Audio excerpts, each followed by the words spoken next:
حضرت ابو سعید فرماتے ہیں کہ ان رسول اللہ صلی اللہ علیہ وسلم اعتکف العشر الاول من رمضان ثم اعتکف العشر الاوسط فی قبۃ ترکیۃ ثم اطلع رأسه فقال انی اعتکف العشر الاول التمس هذه الليلة ثم اعتکف العشر الاوسط ثم اتیت فقیل لی انها في العشر الاواخر فمن كان اعتکف معي فليعتکف العشر الاواخر فقد اريد هذه الليلة ثم انسیتها وقد رأيتني اسجد في ماء وطين من سبيحتها فالتمسوها في العشر الأواخر والتمسوا في كل وتر فقال فمطرت السماء تلك الليلة وكان المسجد على عريش فوقف المسجد فبصرت عيناي رسول الله صلى الله عليه وسلم وعلى جبهته أثر الماء والطين من سبيحة 21. ابو سعید خدری کہتے ہیں نبی کریم صلی اللہ تعالی علیہ وسلم نے رمضان المبارک کے پہلے عشرہ میں اعتکاف فرمایا اور پھر دوسرے عشرہ میں بھی. پھر ترکی خیمہ سے جس میں اعتکاف فرما رہے تھے باہر سر نکال کر ارشاد فرمایا کہ میں نے پہلے عشرہ کا اعتکاف شب قدر کی تلاش اور اہتمام کی وجہ سے کیا تھا، پھر اسی کی وجہ سے دوسرے عشرہ میں کیا. پھر مجھے کسی فرشتہ نے بتایا کہ وہ رات آخری عشرہ میں ہے، لہذا جو لوگ میرے ساتھ اعتکاف کر رہے ہیں وہ آخری عشرہ کا بھی اعتکاف کریں. مجھے یہ رات دکھلا دی گئی اور پھر بلا دی گئی. فرماتے ہیں اس کی علامت یہ ہے کہ میں نے اپنے آپ کو اس رات کے بعد کی صبح میں سجدہ کچی زمین پر کرتے دیکھا، لہذا اب اس رات کو تم بھی عشرہ اخیرہ کی طاق راتوں میں تلاش کرو. راوی کہتے ہیں کہ اس رات میں بارش ہوئی اور مسجد جو ہے اس پہ کچی چھت تھی، یعنی چھپر تھا کھجور کا، ٹہنیاں تھیں اور وہ ٹپکی، یعنی اس سے بوندیں پانی کی ٹپک کر اندر آ رہی تھی، اور میں نے اپنی آنکھوں سے نبی کریم صلی اللہ تعالی علیہ وسلم کی پیشانی مبارک پر کچی مٹی کا یعنی اثر دیکھا کہ گیلی مٹی نبی پاک صلی اللہ تعالی علیہ وسلم کی پیشانی اقدس پر لگی ہوئی تھی. اس حال میں اللہ کے حبیب صلی اللہ تعالی علیہ وسلم سجدہ فرما رہے تھے. نبی کریم صلی اللہ تعالی علیہ وسلم کی عادت شریفہ اعتکاف کی ہمیشہ رہی. اس مہینہ میں تمام مہینہ کا اعتکاف فرمایا، اور جس سال وصال مبارک ہوا اس سال 20 روز کا اعتکاف فرمایا تھا. اور اکثر عادت مبارکہ آخری عشرہ میں اعتکاف کی رہی ہے، اس لیے علماء کے نزدیک سنت مؤکدہ وہی ہے. حدیث بالا سے یعنی اس حدیث مبارکہ سے جو پڑھی گئی معلوم ہو گیا اس اعتکاف کی بڑی غرض شب قدر کی تلاش ہے، اور حقیقت میں اعتکاف اس کے لیے بہت ہی مناسب ہے کہ اعتکاف کی حالت میں اگر آدمی سوتا ہو تب بھی عبادت میں شمار ہوتا ہے. حضرت عبداللہ ابن عباس رضی اللہ تعالیٰ عنہ کی روایت ہے کہ اللہ تعالیٰ جل شانہ معتکف کو گناہوں سے محفوظ فرما دیتا ہے.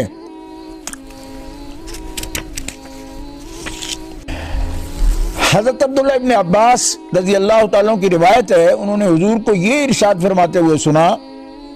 کہ جنت کو رمضان شریف کے لیے خوشبوؤں کی دھونی دی جاتی ہے.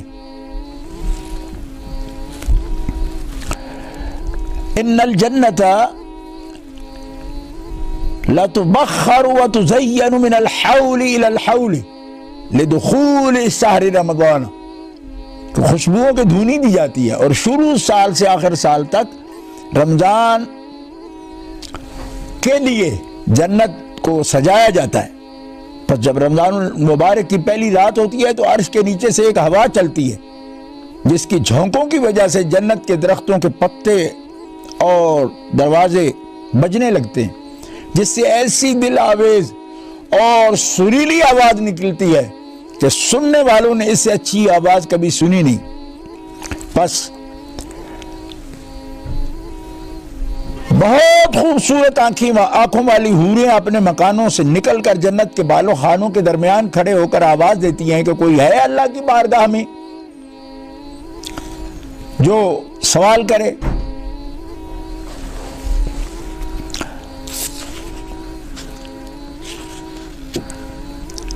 اللہ اکبر، تاکہ ان سے اللہ تبارک و تعالی ان حوروں کا رشتہ جوڑ دے جو اس رات میں اللہ تبارک و تعالی سے ان کے بارے میں سوال کرے۔ پھر حوریں رضوان سے پوچھتی ہیں، جنت کے داروغے سے، کہ رمضان المبارک کی پہلی رات ہے، جنت کے دروازے رسول اللہ صلی اللہ علیہ وسلم کی امت کے لیے آج کھول دیے گئے۔ حضور نے فرمایا، اللہ تعالیٰ نے رضوان سے فرمایا کہ جنت کے دروازے کھول دے، اور مالک جو جہنم کے داروغہ ہیں ان سے فرمایا کہ محمد صلی اللہ علیہ وسلم کی امت کے روزے داروں پر جہنم کے دروازے بند کر دے، اور جبریل امین کو حکم ہوتا ہے کہ زمین پر جاؤ اور سرکش شیاطین کو قید کرو اور گلے میں توق ڈال کر دریا میں پھینک دو کہ میرے محبوب محمد صلی اللہ علیہ وسلم کی امت کے روزوں کو خراب نہ کرے۔ نبی کریم صلی اللہ تعالی علیہ وسلم نے یہ بھی ارشاد فرمایا کہ اللہ تعالیٰ رمضان کی ہر رات میں ایک ندا کرنے والے منادی کو حکم فرماتے ہیں کہ 3 مرتبہ یہ آواز دے کہ ہے کوئی مانگنے والا جس کو میں عطا کروں، ہے کوئی توبہ کرنے والا کہ میں اس کی توبہ قبول کروں، ہے کوئی مغفرت چاہنے والا کہ میں اس کی مغفرت کروں، کون ہے جو غنی کو قرض دے، ایسا غنی جو نادار نہیں، اور ایسا پورا ادا کرنے والا جو ذرا بھی کمی نہیں کرتا۔ حضور صلی اللہ تعالی علیہ وسلم نے فرمایا، حق تعالی جل شانہ رمضان میں روزانہ افطار کے وقت ایسے 10 لاکھ آدمیوں کو جہنم سے خلاصی عطا فرماتے ہیں جو جہنم کے مستحق ہو چکے تھے، اور جب رمضان کا آخری دن ہوتا ہے تو یکم رمضان سے آخری دن تک جس قدر لوگ جہنم سے آزاد کیے گئے ان کے برابر اس ایک دن میں آزاد فرماتے ہیں۔ اور جب شب قدر ہوتی ہے تو حق تعالی حضرت جبریل کو حکم فرما دیتے ہیں کہ وہ فرشتوں کے ایک بڑے لشکر کے ساتھ زمین پر اتریں، اور ان کے ہاتھ میں ایک سبز جھنڈا ہوتا ہے جس کو کعبہ کے اوپر کھڑا کرتے ہیں، اور حضرت جبریل علیہ السلام کے 100 بازو ہیں جن میں سے 2 بازو کو صرف اسی رات میں کھولتے ہیں، جن کو مشرق سے مغرب تک پھیلا دیتے ہیں۔ پھر حضرت جبریل امین فرشتوں کو تقاضا فرماتے ہیں کہ جو مسلمان آج کی رات کھڑا ہو یا بیٹھا ہو، نماز پڑھ رہا ہو یا ذکر کر رہا ہو، اس کو سلام کریں اور مصافحہ کریں، اور ان کی دعاؤں پر فرشتے آمین کہیں۔ صبح ہونے تک یہی حالت رہتی، جب صبح ہو جاتی ہے تو جبریل آواز دیتے کہ فرشتوں کی جماعت اب کچھ کرو اور چلو۔ فرشتے جبریل علیہ السلام سے پوچھتے ہیں کہ اللہ تعالیٰ نے نبی صلی اللہ علیہ وسلم کی امت کے لیے مومنوں کی حاجتوں اور ضرورتوں میں کیا معاملہ فرمایا جو اپنے حاجتیں رات کو طلب کرتے تھے؟ وہ کہتے کہ اللہ تعالیٰ نے ان پر توجہ فرمائی اور 4 آدمیوں کے علاوہ سب کو معاف فرما دیا۔ صحابہ نے پوچھا یا رسول اللہ وہ 4 شخص کون ہیں؟ فرمایا ایک شخص جو شراب کا عادی ہو، دوسرا وہ شخص جو فرمانی کرے والدین کی، تیسرا وہ شخص جو قطع رحمی کرنے والا اور ناطہ توڑنے والا ہو، اور چوتھا وہ شخص جس کا سینہ کینہ سے بھرا ہوا ہو تو اس کا نام۔ اور جب عید الفطر کی رات ہوتی ہے تو اس کا نام لیلۃ الجائزہ، اور جب عید کی صبح ہوتی ہے تو اللہ تعالیٰ جل شانہ فرشتوں کو تمام شہروں میں بھیجتے ہیں، وہ زمین پر اتر کر تمام گلیوں اور راستوں کے سروں پر کھڑے ہو جاتے ہیں، اور ایسی آواز سے جس کو جنات اور انسان کے سوا ہر مخلوق سنتی ہے پکارتے ہیں کہ اے رسول اللہ کی امت، اس کریم رب کی طرف چلو جو بہت زیادہ عطا فرمانے والا ہے اور بڑے بڑے قصور کو معاف فرمانے والا ہے۔ پھر جب لوگ عید کے گاہ کی طرف نکلتے ہیں تو حق تعالی جل شانہ فرشتوں سے دریافت فرماتے ہیں کیا بدلہ ہے اس مزدور کا جو اپنا کام پورا کر چکا ہو۔ وہ عرض کرتے ہیں ہمارے معبود اور مالک، اس کا بدلہ یہی ہے کہ اس کی مزدوری پوری دے دی جائے۔ تو حق تعالی جل شانہ ارشاد فرماتا ہے کہ اے فرشتوں، میں تمہیں گواہ بناتا ہوں کہ میں نے ان کو رمضان کے روزوں اور تراویح کے بدلے میں اپنی رضا اور مغفرت عطا کر دی۔ اور بندوں سے مخاطب ہو کر فرماتا ہے اے میرے بندو، مجھ سے مانگو، میری عزت کی قسم، میرے جلال کی قسم، آج کے دن میں اپنے اس اجتماع میں مجھ سے اپنی آخرت کے بارے میں جو سوال کرو گے اس میں تمہاری مصلحت پر نظر کروں گا۔ میری عزت کی قسم، جب تک تم میرا خیال رکھو گے میں تمہاری لغزشوں پر پردہ ڈالتا رہوں گا اور ان کو چھپاتا رہوں گا۔ میری عزت کی قسم اور میرے جلال کی قسم، میں تمہیں مجرموں اور کافروں کے سامنے رسوا نہ کروں گا۔ بس اب بخشے بخشائے اپنے گھر کو لوٹ جاؤ، تم نے مجھے راضی کر دیا اور میں تم سے راضی ہو گیا۔ پس فرشتے اس اجر و ثواب کو دیکھ کر جو امت کو افطار کے دن ملتا ہے خوشیاں مناتے ہیں اور کھل جاتے ہیں۔ گرامی قدر حضرات، اعتکاف کا بڑا ثواب ہے، اور اعتکاف کی عبادت رسول اللہ صلی اللہ تعالی علیہ وسلم نے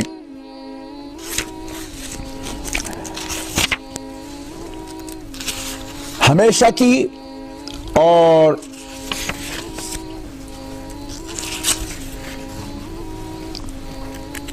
یہ نبی کریم صلی اللہ تعالی علیہ وسلم کی وہ سنت ہے جو سنت علی الکفایہ۔ اگر آبادی میں سے کوئی بھی اعتکاف کے لیے نہیں بیٹھتا تو گنہگار ہوتے ہیں، اور کچھ افراد بھی بیٹھ جائیں تو ان کی طرف سے یہ ادا ہو جاتا ہے، لیکن اس قدر نیکیوں کے باوجود رسول اللہ صلی اللہ تعالی علیہ وسلم نے فرمایا کہ جو شخص کسی مسلمان بھائی کی حاجت کے لیے، ضرورت کے لیے، کہ اگر کوئی معذور شخص یا والدین میں سے کوئی ایسا حاجت مند ہے کہ اگر یہ اعتکاف میں بیٹھے گا تو اس کی حاجت پوری نہیں ہوگی، اس کو کوئی کھانا کھلانے والا نہیں ہوگا، یا کوئی معذور یا بیوہ یا کوئی مسکین یتیم ایسا ہے کہ جس کی حاجت براری کے لیے، اس کے کھانے پینے ضرورت کے لیے، مدد کے لیے کوئی نہیں آنے والا، تو اس شخص نے اعتکاف ترک کر دیا اس لیے کہ میں اس مسلمان بھائی کے یا کسی معذور انسان کے کام آؤں گا۔ رسول اللہ صلی اللہ علیہ وسلم فرمایا کہ اگر کسی معذور اور حاجت مند کی بھائی کی اور بہن کی حاجت کے لیے اس شخص نے اعتکاف رمضان ارادہ کیا لیکن ترک کیا اس کی حاجت کے پیش نظر، تو اللہ تعالیٰ ایسے شخص کو 10 سال کے اعتکاف کا ثواب عطا فرما دیتا ہے۔ اس لیے